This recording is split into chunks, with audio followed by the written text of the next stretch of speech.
ओम शांति। आज 15 अक्टूबर 2024 के बाबा के अनमोल मधुर महावाक्य सुनेंगे। आज की मुरली में बाबा कहे, बच्चे तुम पद्मा पदम भाग्यवान बनते हो, तुम्हारे जैसे भाग्यशाली कोई नहीं। उसमें भी कौन पद्मा पदम भाग्यशाली बनते हैं? बाबा कहे, जो बच्चे बाप की हर एक बात को अच्छी तरह समझते हुए धारण करते हैं, वो पद्मा पदम भाग्यशाली बन जाते हैं। साथ ही साथ बाबा कहे, जो स्वदर्शन चक्रधारी बनते हैं, वो पद्मा पदम भाग्यशाली बन जाते हैं। तो इसलिए जज करना है कि रावण की मत के आधार पर दुनिया के लोग क्या कहते हैं और बाप हमें क्या समझाते हैं। जब ऐसे अच्छी तरह से परख सकते हैं, जज कर सकते हैं सत्य क्या है, तो बाबा कहे फिर तुम पद्मा पदम भाग्यशाली बनने का पुरुषार्थ करने लग पड़ते हो। इसलिए हमेशा अपने आप को देखना है, हम कहां तक पद्मा पदम भाग्यशाली बने हैं। तो सुनते हैं आज के बाबा के अनमोल मधुर महावाक्य। ओम शांति। मीठे बच्चे, तुम सबकी आपस में एक मत है। तुम अपने को आत्मा समझ एक बाप को याद करते हो तो सब भूत भाग जाते हैं। आज की मुरली से प्रश्न है, पद्मा पदम भाग्यशाली बनने का मुख्य आधार क्या है? उत्तर, जो बाबा सुनाते हैं उस एक एक बात को धारण करने वाले ही पद्मा पदम भाग्यशाली बनते हैं। जज करो बाबा क्या कहते हैं और रावण संप्रदाय वाले क्या कहते हैं। बाप जो नॉलेज देते हैं उसे बुद्धि में रखना है। स्वदर्शन चक्रधारी बनना ही पद्मा पदम भाग्यशाली बनना है। इस नॉलेज से ही तुम गुणवान बन जाते हो। ओम शांति। रूहानी बाप अंग्रेजी में कहा जाता है स्पिरिचुअल फादर। रूहानी बाप को अंग्रेजी में कहा जाता है स्पिरिचुअल फादर। सतयुग में जब तुम चलेंगे तो वहां अंग्रेजी आदि दूसरी कोई भाषा तो होगी नहीं। तुम जानते हो सतयुग में हमारा राज्य होता है, उसमें हमारी जो भाषा होगी वही चलेगी। फिर बाद में वह भाषा बदलती जाती है, अनेक भाषाएं हो जाती हैं। अभी तो अनेक अनेक भाषाएं हैं। जैसा जैसा राजा वैसी वैसी उनकी भाषा चलती है। अब यह तो सब बच्चे जानते हैं। सब सेंटर्स पर भी जो बच्चे हैं उनकी है एक मत, अपने को आत्मा समझना और एक बाप को याद करना। इस एक मत पर सारे सेंटर्स के बच्चे भी हैं। ये अपने को आत्मा समझना है और एक बाप को याद करना है। क्यों? ताकि भूत सब भाग जाए। बाप है पतित पावन। 5 भूतों की तो सब में प्रवेशता है। 5 भूतों की तो सब में प्रवेशता है। आत्मा में ही भूतों की प्रवेशता होती है। फिर उन भूतों अथवा विकारों का नाम भी लगाया जाता है। क्या लगाया जाता? देह अभिमान, काम, क्रोध आदि। ऐसे नहीं कि सर्वव्यापी कोई ईश्वर है। कभी भी कोई कहे, देखो बाबा हम बच्चों को सिखाते, कभी भी कोई कहे कि ईश्वर सर्वव्यापी है तो कहो सर्वव्यापी आत्माएं हैं और इन आत्माओं में 5 विकार सर्वव्यापी है। बाकी ऐसे नहीं कि परमात्मा सर्व में विराजमान है। परमात्मा में फिर 5 भूतों की प्रवेशता कैसे होगी? एक एक बात को अच्छी रीति धारण करने से तुम पद्मा पदम भाग्यशाली बनते हो। बाबा की हर एक बात को यथार्थ समझ करके धारण करनी होती है। दुनिया वाले रावण संप्रदाय क्या कहते हैं और बाप क्या कहते हैं, अब जज करो। दोनों की बातों को लेकर जज करो। दुनिया वाले कहेंगे ईश्वर सर्वव्यापी है, बाप कहते ये विकार सर्वव्यापी है। अब जज करो कि प्रैक्टिकल दुनिया में क्या दिखाई देता है। क्या ईश्वर के गुण चारों ओर दिखाई देते हैं या ये 5 विकार के प्रभाव सबकी बुद्धि के ऊपर दिखाई देते हैं। अब जज करो। हर एक के शरीर में आत्मा है, उस आत्मा में 5 विकार प्रवेश है, शरीर में नहीं है। आत्मा में 5 विकार अथवा भूत प्रवेश होते हैं। सतयुग में ये 5 भूत नहीं है। नाम ही है डीटी वर्ल्ड, यह है डेविल वर्ल्ड। डेविल कहा जाता है असुर को, डेविल कहा जाता है असुर को। कितना दिन और रात का फर्क है। बाबा की समझाने और दुनिया की समझाने में कितना दिन और रात का फर्क है। अभी तुम चेंज होते हो, वहां तुम्हारे में कोई भी विकार, कोई अवगुण नहीं रहता। तुम्हारे में संपूर्ण गुण होते हैं। तुम 16 कला संपूर्ण बनते हो। पहले थे, फिर नीचे उतरते हो। इस चक्र का अभी मालूम पड़ा है। 84 का चक्र कैसे फिरता है। हम आत्मा को स्व का दर्शन हुआ है, अर्थात इस चक्र का नॉलेज हुआ है। उठते बैठते चलते तुमको ये नॉलेज बुद्धि में रखना है। बाबा कहे ये ज्ञान धारण करने की चीज है, तो इसीलिए नॉलेज को सदा बुद्धि में रखना है। बाप नॉलेज पढ़ाते हैं। ये रूहानी नॉलेज बाप भारत में ही आकर देते हैं। कहते हैं ना हमारा भारत, वास्तव में हिंदुस्तान कहना तो रॉन्ग है। तुम जानते हो भारत जब स्वर्ग था तो सिर्फ हमारा ही राज्य था और कोई धर्म नहीं था। न्यू वर्ल्ड थी। नई दिल्ली कहते हैं ना, दिल्ली का नाम असल दिल्ली नहीं है तो क्या है। बाबा कहे दिल्ली का नाम असल दिल्ली नहीं था, परिस्तान कहते थे। सतयुग में दिल्ली का नाम होगा परिस्तान। अभी तो नई दिल्ली और पुरानी दिल्ली कहते हैं, फिर न पुरानी न नई दिल्ली होगी, परिस्तान कहा जाएगा। दिल्ली को कैपिटल कहते हैं। इन लक्ष्मी नारायण का राज्य होगा और कुछ भी नहीं होगा, हमारा ही राज्य होगा। अभी तो राज्य नहीं है, इसलिए सिर्फ कहते हैं हमारा भारत देश है, राज्य तो है नहीं। तुम बच्चों की बुद्धि में सारा ज्ञान चक्र लगाता है। बरोबर पहले पहले इस विश्व में देवी देवताओं का राज्य था और कोई राज्य नहीं था। जमुना का किनारा था, उसको परिस्तान कहा जाता था।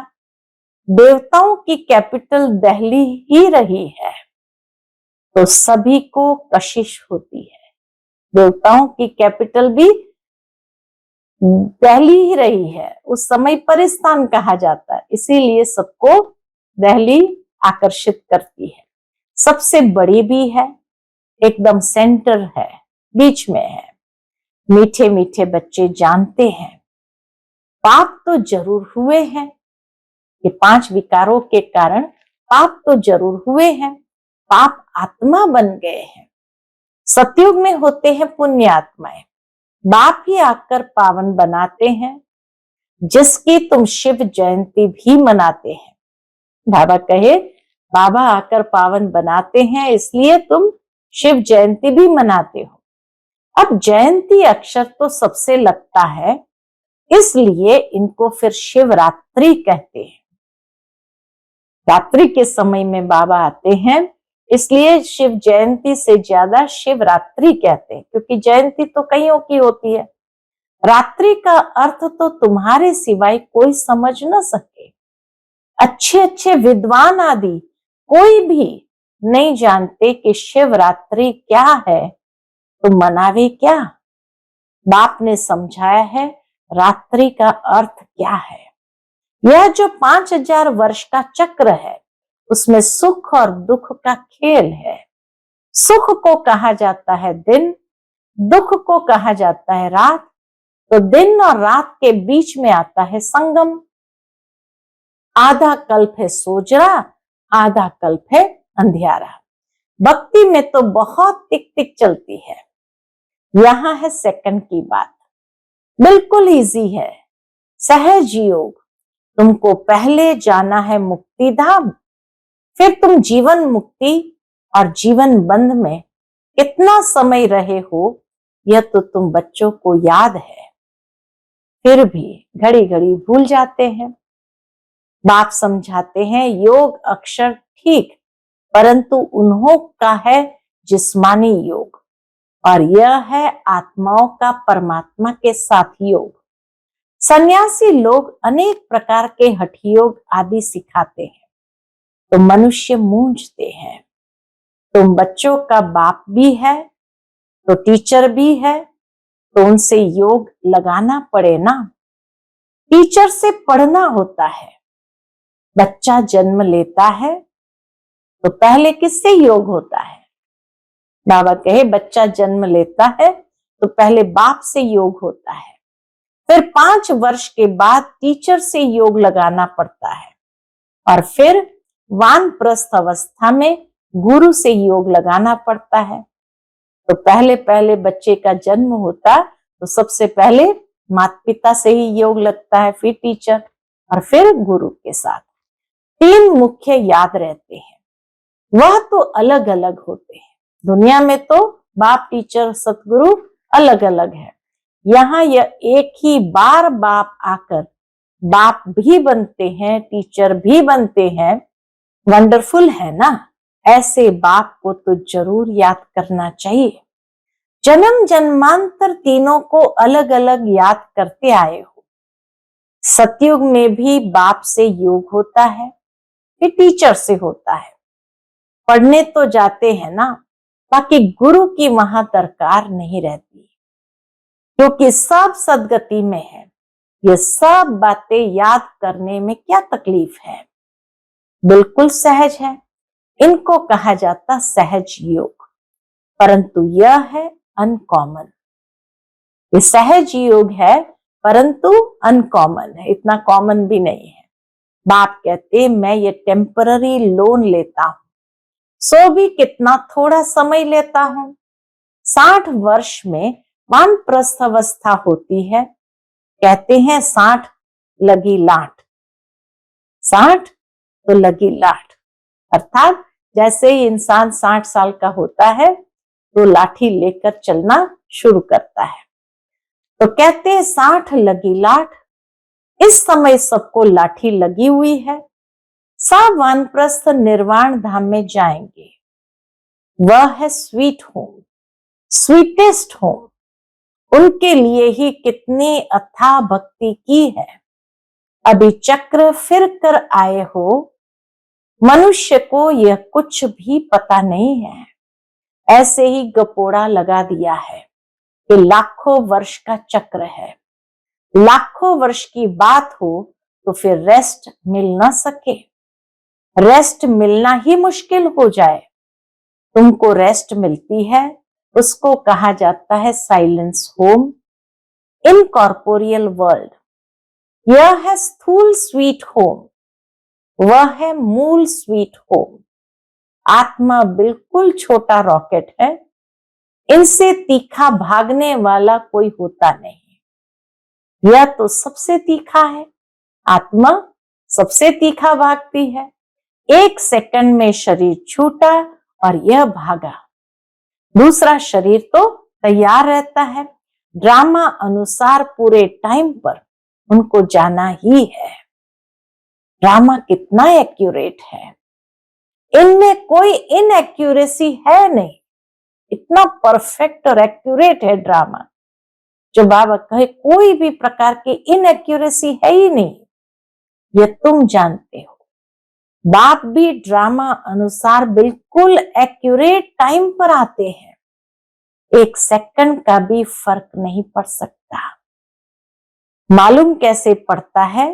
इनमें बाप भगवान है। जब नॉलेज देते हैं, नॉलेज ही पहचान है, तो जब नॉलेज देते हैं, बच्चों को बैठ समझाते हैं, शिवरात्रि भी मनाते हैं ना, मैं शिव कब कैसे आता हूं वह तुमको तो पता नहीं है। शिवरात्रि कृष्ण रात्रि मनाते हैं, राम की नहीं मनाते हैं, क्योंकि फर्क पड़ गया ना। शिवरात्रि के साथ श्री कृष्ण की भी रात्रि मना लेते हैं, परंतु जानते कुछ भी नहीं। यहां है ही आसुरी रावण राज्य। ये समझने की बातें हैं। यह तो है बाबा। बूढ़े को बाबा कहेंगे, छोटे बच्चे को बाबा थोड़ी कहेंगे। इसलिए श्री कृष्ण तो छोटा बच्चा है, उनको बाबा थोड़ी कहेंगे। कोई कोई लव से भी बच्चे को बाबा कह देते हैं, तो उन्होंने भी श्री कृष्ण को लव से कह दिया है।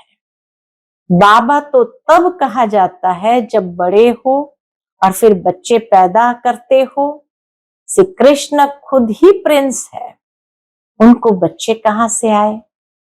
बाप कहते ही है, मैं बुजुर्ग के तन में आता हूं। शास्त्र में भी है कि बूढ़े ब्राह्मण में आया। तो बाबा कहे शास्त्रों में भी है, परंतु शास्त्र की सब बातें एक्यूरेट नहीं होती। जब सत्यनारायण की कथा सुनाते हैं तो उसमें कहते हैं बूढ़े ब्राह्मण के रूप में आया भगवान। कोई कोई बात ठीक है, ब्रह्मा की आयु माना प्रजापिता ब्रह्मा की आयु कहेंगे, वह तो जरूरी समय होगा। ब्रह्मा की आयु मृत्यु लोक में खत्म होगी, यह कोई अमर लोक नहीं है। इनको कहा जाता है पुरुषोत्तम संगम युग। यह सिवाय तुम बच्चों के और कोई की बुद्धि में नहीं हो सकता। बाप बैठ बताते हैं, मीठे मीठे बच्चों, तुम अपने जन्मों को नहीं जानते हो। हम बतलाते हैं कि तुम 84 जन्म लेते हो। बाबा ने आकर यह स्पष्ट किया कि हम 84 लाख योनियों में नहीं जाते, लेकिन सिर्फ 84 जन्म लेते हैं। कैसे? तो भी तुमको पता पड़ गया है। हर एक युग की आयु 1250 वर्ष है और इतने इतने जन्म लिए हैं। 84 जन्मों का हिसाब है ना, 84 लाख का तो हिसाब हो ना सके। इनको कहा जाता है 84 का चक्र। 84 लाख की तो बात ही याद न आए। यहाँ कितने अपरंपार दुख है, कैसे दुख देने वाले बच्चे पैदा होते रहते हैं। इसको कहा जाता है घोर नरक। बिल्कुल चीची दुनिया है। तुम बच्चे जानते हो, अभी हम नई दुनिया में जाने की क्या कर रहे हैं? तैयारी कर रहे हैं। तो अभी हम नई दुनिया में जाने के लिए तैयारी कर रहे हैं। पाप कट जाए तो हम पुण्य आत्मा बन जाए। अभी कोई पाप नहीं करना है। एक दो पर काम कटारी चलाना या आदि मध्य अंत दुख देना है। अभी यह रावण राज्य पूरा होता है, अभी है कलयुग का अंत। यह महाभारी लड़ाई है ना। बाबा कहे ये महाभारी लड़ाई है, अंतिम लड़ाई। फिर कोई लड़ाई आदि होगी ही नहीं। वहां कोई भी यज्ञ रचे नहीं जाते। सतयुग में कोई भी यज्ञ रचे नहीं जाते। जब यज्ञ रचते हैं तो उसमें हवन करते हैं। बाप ने भी यह जो रुद्र यज्ञ रचा है, इसमें बच्चे अपनी पुरानी सामग्री सब स्वाहा कर देते हैं। अब बाप ने समझाया है, यह है रुद्र ज्ञान यज्ञ। रुद्र शिव को कहा जाता है, रुद्र माला कहते हैं ना। निवृत्ति मार्ग वालों को प्रवृत्ति मार्ग की रस्म रिवाज का कुछ भी पता नहीं है। वह तो घर बार छोड़ जंगल में चले जाते हैं। नाम ही पड़ा है सन्यास। किसका सन्यास? घर बार का। खाली हाथ निकलते हैं। पहले तो गुरु लोग बहुत परीक्षा लेते हैं, काम कराते हैं। पहले भिक्षा में सिर्फ आटा लेते थे, रसोई नहीं लेते थे। उन्हों को जंगल में ही रहना है, वहां कंद मूल फल मिलते हैं। यह भी गायन है, जब सतो प्रधान सन्यासी होते हैं तब यह खाते हैं, कंद मूल यही खाते हैं। अभी तो बात मत पूछो, क्या क्या करते रहते हैं। इनका नाम ही है विशेष वर्ल्ड, वह है वाइसलेस वर्ल्ड। तो अपने को विशेष समझना चाहिए ना। बाप कहते हैं सतयुग को कहा जाता है शिवालय, वाइसलेस वर्ल्ड। यहाँ तो सब है पतित मनुष्य, इसलिए देवी देवता के बदले नाम ही हिंदू रख दिया है। बाप तो सब बातें समझाते रहते हैं। तुम असल में हो ही बेहद बाप के बच्चे।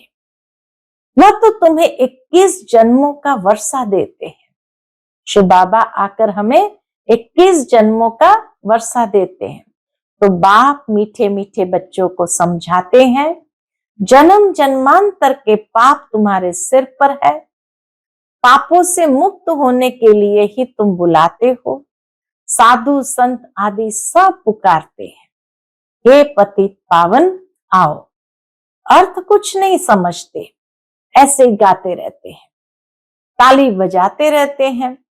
इनसे कोई पूछे परमात्मा से योग कैसे लगावे, उनसे कैसे मिले, तो कह देंगे वो तो सर्वव्यापी है। क्या यही रास्ता बताते हैं? पूछते बाबा क्या यही रास्ता बताते हैं? कह देते वेद शास्त्र पढ़ने से भगवान मिलेगा। परंतु बाप कहते हैं मैं हर 5000 वर्ष के बाद ड्रामा के प्लान अनुसार आता हूं। ये ड्रामा का राज सिवाय बाप के और कोई नहीं जानते। लाखों वर्ष का ड्रामा तो हो ही नहीं सकता। अब बाप समझाते हैं ये 5000 वर्ष की बात है। कल्प पहले भी बाबा ने कहा था कि मन मना भव, यह है महामंत्र, माया पर जीत पाने का मंत्र है। बाप ही बैठ अर्थ समझाते हैं, दूसरा कोई अर्थ नहीं समझाते। गाया भी जाता है ना, सर्व का सदगति दाता एक। कोई मनुष्य तो हो नहीं सकता, देवताओं की भी बात नहीं है, वहां तो सुख ही सुख है। वहां कोई भक्ति नहीं करते हैं। भक्ति की जाती है भगवान से मिलने के लिए। सतयुग में भक्ति होती नहीं, क्यों? क्योंकि 21 जन्म का वर्षा मिला हुआ है। तब गाया भी जाता है, दुख में सिमरण सब करे, सुख में करे ना कोई। यहाँ तो अथाह दुख है, घड़ी घड़ी कहते हैं भगवान रहम करो। ये कलयुगी दुखी दुनिया सदैव नहीं रहती है। सतयुग त्रेता पास्ट हो गया है, फिर होंगे। लाखों वर्ष की तो बात भी याद नहीं रह सकती है। अब बाप तो सारी नॉलेज देते हैं, अपना परिचय भी देते हैं और रचना के आदि मध्य अंत का राज भी समझाते हैं। 5000 वर्ष की बात है। तुम बच्चों को ध्यान में आ गया है, अब सारी बात ध्यान में आ गई है। अभी तो पराये राज्य में हो, तुमको अपना राज्य था। यहाँ तो लड़ाई से अपना राज्य लेते हैं, हथियारों से मारामारी से अपना राज्य लेते हैं। तुम बच्चे तो योग बल से अपना राज्य स्थापन कर रहे हो। हम किसी से छीनते नहीं, न लड़ाई करके लेते हैं, लेकिन योग बल से अपना राज्य स्थापन करते हैं। तुम्हें सतो प्रधान दुनिया चाहिए। पुरानी दुनिया खत्म हो नई बनती है, इसको कहा जाता है कलयुग, पुरानी दुनिया। सतयुग है नई दुनिया, यह भी किसको पता नहीं है। सन्यासी कह देते ये आपकी कल्पना है, यहाँ ही सतयुग है, यहाँ ही कलयुग है। अब बाप बैठ समझाते हैं, एक भी ऐसा नहीं है जो बाप को जानते हो। अगर कोई जानता होता तो परिचय देता। सतयुग त्रेता क्या चीज है, किसको समझ में थोड़ी आता है। तो बच्चों को बाप अच्छी रीति समझाते रहते हैं। बाप ही सब कुछ जानते हैं, जाने जाननहार अर्थात नॉलेजफुल। मनुष्य सृष्टि का बीज रूप है, ज्ञान का सागर, सुख का सागर है, उनसे ही हमको वर्षा मिलना है। बाप नॉलेज में आप समान बनाते हैं। हाँ बाबा, हम बच्चों को इतनी अच्छी नॉलेज देकर आप समान बनाते हैं। अच्छा, मीठे मीठे सिकिलदे बच्चों प्रति माता पिता बाप दादा का याद प्यार और गुड मॉर्निंग। रूहानी बाप की रूहानी बच्चों को नमस्ते। हम सभी रूहानी बच्चों की रूहानी माता पिता बाप दादा को याद प्यार, गुड मॉर्निंग और नमस्ते। नमस्ते। शुक्रिया बाबा, शुक्रिया। आज की मुरली से धारणा के लिए मुख्य सार है। पहली पॉइंट, यह पापों से मुक्त होने का समय है, इसलिए अभी कोई पाप नहीं करना है। पुरानी सब सामग्री इस रुद्र यज्ञ में स्वाहा करनी है। दूसरी पॉइंट, अभी वानप्रस्थ अवस्था है, इसलिए बाप टीचर के साथ साथ सतगुरु को भी याद करना है। स्वीट होम में जाने के लिए आत्मा को सतो प्रदान पावन बनाना है। आज का बाप दादा का मधुर वरदान हम बच्चों के प्रति है, अपनी सूक्ष्म कमजोरियों को चिंतन करके परिवर्तन करने वाले स्वचिंतक भव। अपनी सूक्ष्म कमजोरियों को चिंतन करके परिवर्तन करने वाले स्वचिंतक भव। सिर्फ ज्ञान की पॉइंट्स रिपीट करना, सुनना व सुनाना ही स्वचिंतन नहीं है, लेकिन स्वचिंतन अर्थात अपनी सूक्ष्म कमजोरियों को, अपनी छोटी छोटी गलतियों को चिंतन करके मिटाना, परिवर्तन करना, यह है स्वचिंतक बनना।